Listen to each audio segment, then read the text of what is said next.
மயிலாப்புரத்தில் இருக்கக்கூடிய பாமக நிறுவனர் ராமதாஸ் வீட்டில் ஒட்டுக்கேட்பி கருவி வைத்தது யார் என்பது குறித்து விசாரிக்க கோரி மனு அளிக்கப்பட்டிருக்கிறது. விவரங்களை செய்தியாளர் குணாநிதி வழங்க கேட்கலாம். குணாநிதி, விவரங்களை பகிர்ந்துக்கலாம்.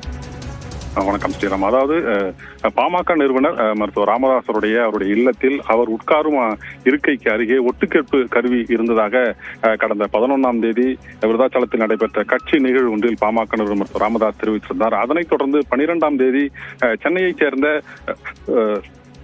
அதிகாரிகள், அதாவது துப்பறியும் அதிகாரிகள் 5 பேர் மருத்துவர் ராமதாசுடைய வீட்டில் சோதனையில் முழுமையாக சோதனையில் ஈடுபட்டு வேறு ஏதேனும் கருவிகள் பொருத்தப்பட்டிருக்கிறதா என சோதனையில் ஈடுபட்டனர். அதனைத் தொடர்ந்து இந்த கருவியை ஆய்வு செய்து அவர்களோட அறிக்கை என்பது மருத்துவர் ராமதாசிடம் என்பது வழங்கப்பட்டிருக்கிறது.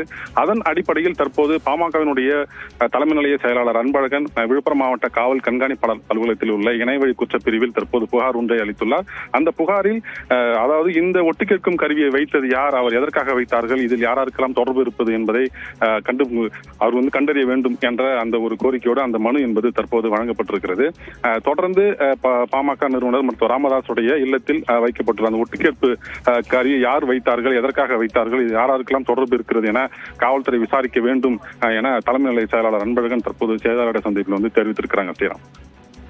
விவரங்களை வழங்கியதற்கு நன்றி குணாநிதி.